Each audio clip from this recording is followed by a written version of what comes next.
Excuse me, biryani கொடுங்க. பிரியாணி கவிதை. ஆவி பறக்க பறக்க நீ வருவதை பார்க்கும் பொழுது என் ஆவி என்னை விட்டு பிரியுது. அப்பா, இந்த நாட்டுல ஒவ்வொன்றும் ஒரு விதமான பைத்தியம்.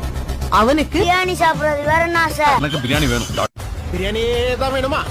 இந்த தோசை இட்லி எல்லாம் சாப்பிட மாட்டீங்களா? புலி பசிச்சாலும் புல்ல தின்னக்கூடாது. அது பாய் வீட்டு கல்யாண பத்திரிகையா இருக்காத நீ ஏங்கி தவிக்கிற இந்த மாதிரி ஒரு தமிழுக்கு தானே புரியும். இவங்க எல்லாம் என்ன வேணா சொல்லிட்டு போட்டோம் சார். ஒரு காட்டுக்கு ஒரு ராஜா தான் இருக்க முடியும், சரியா? என்ன மீல்ஸோ என்னவோ எது வந்தாலும் பிரியாணி தான் கிங்.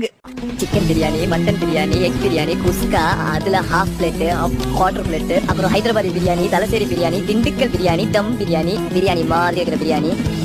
பிரியாணி ஏறி வச்சு தக்காளி சாதம் கொடுத்தாலும் பிரியாணி நினைச்சுக்கிட்டு சந்தோஷமா சாப்பிட இறங்கா. இது பிரியாணி நம்ம நேஷனல் ஃபுட். சூடாறதுக்குள்ள பிரியாணி சாப்பிடு. மட்டன் சிக்கனா இதோ பாத்துறேன்ப்பா.